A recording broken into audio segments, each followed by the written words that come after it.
দেশের বিভিন্ন জেলায় এখনও প্রায় প্রতিদিন ঘটছে হামে আক্রান্ত রোগীর মৃত্যু। আক্রান্ত হয়ে অনেকে ভর্তি হচ্ছেন হাসপাতালে। আক্রান্তদের বেশিরভাগই শিশু। টিকা কার্যক্রম চলমান থাকলেও কোনোভাবেই নিয়ন্ত্রণে কমছে না আক্রান্তের সংখ্যা। হাসপাতালগুলোতে পর্যাপ্ত সেবা দেওয়ার চেষ্টা করছেন নার্স এবং চিকিৎসকরা।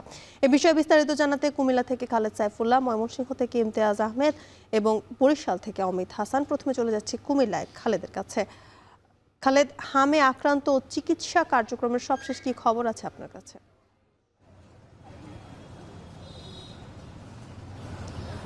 জ্যোতিকা, কুমিল্লায় হামের সংক্রমণ কিন্তু আমরা শুরু থেকেই দেখছি যে একই নাগারে কিন্তু একরকমই আছে, যে প্রতিদিন 30 থেকে 35 জন আমরা সংক্রমিত হতে দেখছি। তারপর কিছুটা কমেছে বলতে, যেটা 30, 32, 35 থাকতো সেটি এখন 24, 25, 28 এরকমের মধ্যে থাকে। তো এক সপ্তাহের গড়ে যে হামে ভর্তি আমরা দেখেছি হামের উপসর্গ নিয়ে, সেখানে আমরা প্রায় 24 জন পেয়েছি যে গড়ে ভর্তি হচ্ছেন। তো এখন পর্যন্ত প্রায় 2500-এর মতো রোগী ভর্তি হয়েছেন কুমিল্লার বিভিন্ন হাসপাতালে, চিকিৎসা নিয়েছেন, অনেকে বাড়ি ফিরে গেছেন, কিন্তু প্রতিদিনই কিন্তু সংক্রমিত হচ্ছে। এবং যেই টিকা ক্যাম্পেইন করা হয়েছে সরকারের পক্ষ থেকে, সেই টিকা ক্যাম্পেইনেও কিন্তু আমরা দেখেছি যে বিপুল পরিমাণ শিশুদেরকে কিন্তু কুমিল্লার 17টি উপজেলাতে টিকা দেওয়া হয়েছে। তারপরও কিন্তু হামের সংক্রমণ যে কমে আসার কথা ছিল 2 সপ্তাহ পরে, কিন্তু ইমিউনিটি বৃদ্ধি পায় এবং শিশুর স্বাস্থ্যে রোগ প্রতিরোধ ক্ষমতা তৈরি হলে কিন্তু হামের সংক্রমণটা কমে আসবে এমনটা ধারণা ছিল। কিন্তু টিকা দেওয়ার পরও কিন্তু অনেকদিন হয়ে গেছে, 1 মাসের বেশি সময় হয়ে গেছে যে টিকা ক্যাম্পেইনের কার্যক্রম শেষ হয়েছে। তারপরও কিন্তু এখনো আমরা দেখছি যে হামের আক্রান্ত উপসর্গ নিয়ে আসা রোগীদের সংখ্যা কিন্তু কমছে না, এবং এটি নিয়ে কিন্তু অভিভাবকরা বেশ উদ্বিগ্ন।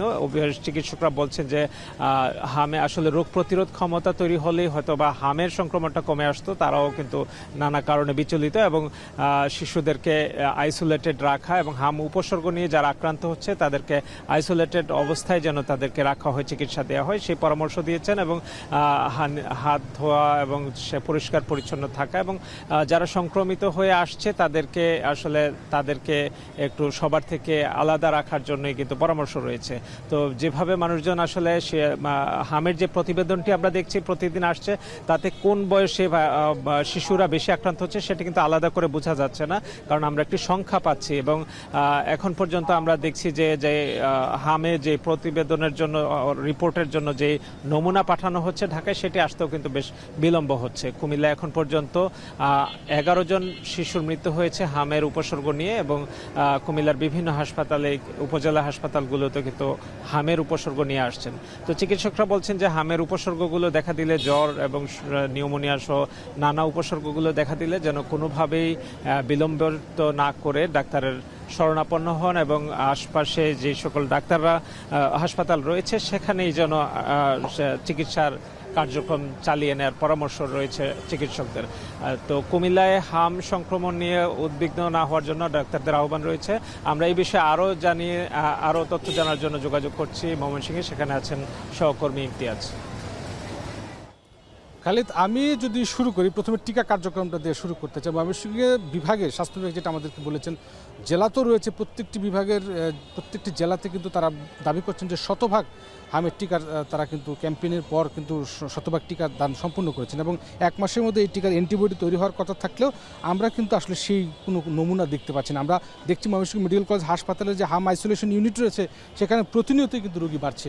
গত 24 ঘন্টায় আরও নতুন 20 জন রোগী ভর্তি হয়েছে, 27 জন সুস্থ হয়ে বাড়ি ফিরে গেছে, এবং 128 জন রোগী এই মুহূর্তে সর্বমোট ভর্তি হয়েছে। এবং 17 মার্চ থেকে এখন পর্যন্ত 2200-এরও বেশি বা 2200-এরও বেশি শিশু কিন্তু এখানে চিকিৎসা নিয়েছে, এবং যেখানে 51টি শিশু কিন্তু হামের উপসর্গ নিয়ে বা হামে আক্রান্ত হয়ে মারা গেছে, যেটা আমরা বারবার বলছিলাম গণমাধ্যম থেকে, আগেও জানাচ্ছিলাম যে একটি পেডিয়াট্রিক আইসিইউ না থাকার কারণে কিন্তু এই মিছিলটা কিন্তু দীর্ঘ হচ্ছে।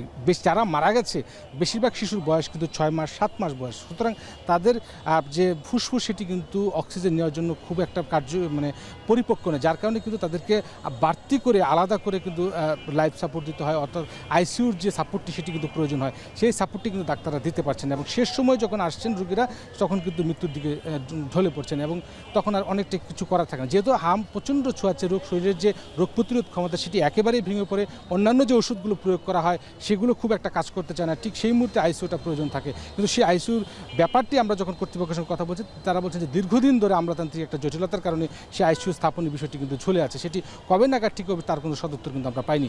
চিকিৎসকরা বলছেন শরীরে লাল লাল র্যাশ নিয়ে তীব্র জ্বর, মাথা ব্যথা, ডায়রিয়া, ব্রঙ্কাইটিস, নিউমোনিয়া সহ বিভিন্ন উপসর্গ নিয়ে কিন্তু শিশুরা ভর্তি হচ্ছে। এখন যেহেতু গরমের সময় সেই প্রকোপটা কিন্তু আরও বাড়ছে। আমরা দেখতে পাচ্ছি যে গত দুই দিনে যদিও কোনো মৃত্যুর সংখ্যা না থাকলেও আমরা দেখছি আক্রান্তের সংখ্যা কিন্তু কোনোভাবে কমছে না এবং চিকিৎসকরা যেটা বলছেন যে একমাত্র প্রতিরোধের উপায়টাই হলো আসলে টিকা, যেহেতু টিকার অ্যান্টিবডি তৈরি হলেই হয়তো কিছুটা কমতে পারে। অন্যদিকে আরেকটি প্রশ্ন যেটি হয়েছে, যেহেতু অ্যান্টিবডি তৈরি হতে একটু সময় লাগছে এবং এই যে ভ্যারিয়েন্টটি, এই যে হামের এই ভ্যারিয়েন্টটি আসলে কতটুকু কার্যকর এই টিকার ক্ষেত্রে সেটিও কিন্তু নিয়ে পরীক্ষা নিরীক্ষা চলছে। সেটি পূর্ণাঙ্গ পরীক্ষা হলেই হয়তো বা আরও বিস্তারিত জানা যাবে বলে স্বাস্থ্য বিভাগ আমাদেরকে যেটি জানিয়েছেন। এবং চিকিৎসকরা যেটা বলছেন যে যখন আসলে হামের উপসর্গটা দেখা দেবে শিশুদের মাঝে, তারা যেন উদ্বিগ্ন না হয়, অপচিকিৎসার কবলে যেন না পড়ে, দ্রুত শিশুকে যেন হাসপাতালে আনা হয়। এবং এই হাসপাতালে হামের চিকিৎসা নেওয়ার আগে যে পরীক্ষাটি, যে উপসর্গগুলো নিয়ে আসে সেই পরীক্ষাটি কিন্তু ঢাকা করতে হয়, 7 দিন সময় লাগে সেই পরীক্ষাগুলো করতে। বেশিরভাগ শিশু, যে শিশুগুলো আসলে মৃত্যুবরণ করেছে, বিশেষ করে 51 শিশু, তাদের বেশিরভাগ বয়স কিন্তু 6 থেকে 7 মাস। অন্যান্য যদি বলি যে হাসপাতালের অন্যান্য সেবার যে কার্যক্রম, বিভিন্ন সিটি স্ক্যান মেশিন থেকে শুরু করে এক্সরে মেশিন, সেগুলো কিন্তু নষ্ট রয়েছে দীর্ঘদিন ধরে এবং এই ভোগান্তি কিন্তু পাচ্ছে। সুতরাং এদিকে হামের একটি ভোগান্তিতে রয়েছে সাধারণ মানুষ এবং অন্যদিকে এই চিকিৎসা কার্যক্রম। সুতরাং একটা বিপর্যস্ত অবস্থা ময়মনসিংহ মেডিকেল কলেজে চলছে। তো সব মিলিয়ে এই ছিল ময়মনসিংহ থেকে। আমরা এবার একটু বরিশালে যেতে, সেখানে রয়েছে আমাদের সহকর্মী অমিত হাসান। অমিত, সর্বশেষ হামের কি অবস্থা, আপনার এখানে রোগীর সংখ্যা কি বাড়ছে কিনা একটু জানাবেন আমাদেরকে সবশেষ। ইমতিয়াজ, একটু জানিয়ে রেখেছি ময়মনসিংহের মতো বরিশালেও একই অবস্থা বিরাজ করছে। সারা বিভাগ জুড়েই কিন্তু আসলে হামের যে প্রাদুর্ভাব সেটি কিন্তু প্রতিনিয়ত বাড়ছে। চলতি বছরে বরিশাল বিভাগে এখন পর্যন্ত আক্রান্তের সংখ্যা প্রায় 10,000 ছাড়িয়েছে। এই সময়ে মারা গিয়েছে 52 জন শিশু। এবং বরিশাল শেরেবাংলা মেডিকেল কলেজ হাসপাতালে এই মুহূর্তে রয়েছে। আমরা সকাল থেকেই দেখেছি এখানে আসলে শিশুদের নিয়ে অভিভাবকরা বহির্বিভাগের যে ডাক্তারের চেম্বারগুলো রয়েছে সেখানে এসে ভিড় করছেন এবং আসলে তারা চিকিৎসা সেবা নিচ্ছে, পরামর্শ নেওয়ার চেষ্টা করছে। তবে বেশিরভাগ রোগী দেখা যাচ্ছে এখানে ঠান্ডা, জ্বর, কাশি নিয়েই কিন্তু পরামর্শ নিতে আসছেন। এবং হামের কথা যদি বলি তাহলে হামে আসলে আক্রান্ত হয়ে বরিশাল শেরেবাংলা মেডিকেল কলেজে এখন পর্যন্ত ভর্তি হয়েছে প্রায় দেখা যাচ্ছে যে 3,000-এর অধিক শিশু এবং এ সময় মারা গিয়েছে 37 জন শিশু।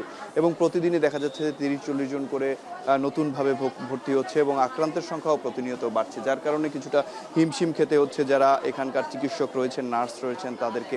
এবং বরিশাল শেরেবাংলা মেডিকেল কলেজ হাসপাতালে দেখা যাচ্ছে বরিশাল বিভাগ দিয়েই যেহেতু আসলে রোগীরা এখানে এসে ভিড় করেন, যার কারণে সবসময় দেখা যায় চাপটি এখানে বেশি থাকে। এছাড়া যে ওয়ার্ডগুলো রয়েছে, শিশু ওয়ার্ডগুলো, সেগুলোতেও আমরা দেখেছি যে একই বেডে আসলে 2-3 জন করে শিশু চিকিৎসা সেবা নিতে বাধ্য হচ্ছে, কেননা শয্যা সংকট রয়েছে। রোগীর চাপ বেড়ে যাওয়ার কারণেই কিন্তু এই শয্যা সংকটটি দেখা দিয়েছে বলেছেন যে চিকিৎসকরা। এবং একটু জানিয়ে রাখি যে আইসিইউ, এনআইসিইউ যেটি আসলে হামের ক্ষেত্রে বেশি জরুরি, সেই সুবিধাগুলো এই হাসপাতালগুলোতে না থাকার কারণেও কিছুটা ভোগান্তিতে পড়ছেন যারা রোগী কিংবা স্বজন রয়েছেন তারা।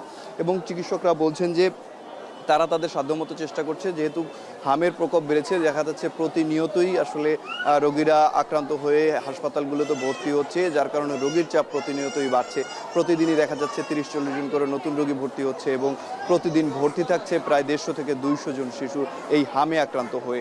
এবং শুধুমাত্র শিশুরা নয়, বয়স্করাও আমরা দেখেছি যে বরিশাল সদর হাসপাতালে বয়স্করাও কিন্তু এই হামে আক্রান্ত হয়ে আসলে ভর্তি হচ্ছে। এই মুহূর্তে দেখছেন বহির্বিভাগের চিত্র, সেখানে কিন্তু এখনও টিকিট কাউন্টারের সামনে দীর্ঘ লাইন দেখা যাচ্ছে এবং অনেকেই এখানে, বেশিরভাগই দেখা যাচ্ছে যে শিশুদের নিয়ে আসলে ডাক্তারের পরামর্শ নিতে এখানে তারা ভিড় করছেন। এবং টিকা কার্যক্রমের কথা যদি বলি, সিটি কর্পোরেশন থেকে কিংবা স্বাস্থ্য বিভাগ থেকে কিন্তু টিকা কার্যক্রমের যে কথা ছিল সেটি কিন্তু তারা যথাযথভাবে পালন করেছে বলে আমাদেরকে জানিয়েছে। এবং সকল ওয়ার্ডগুলোতে কিংবা জেলা উপজেলা পর্যায়েও কিন্তু টিকা কার্যক্রম সেটি পরিচালনা করা হয়েছে। কিন্তু সে লক্ষ্যেও এখন পর্যন্ত আসলে হামের যে সংক্রমণ সেটি কিন্তু এখনও কমছে না। তবে অ্যান্টিবডি তৈরি হলেই হামের সংক্রমণ কিছুটা কমে আসবে বলে মনে করছেন চিকিৎসকরা। তো বরিশালের হামের পরিস্থিতি নিয়ে এই ছিল আমার কাছে সবশেষ। জ্যোতিকা।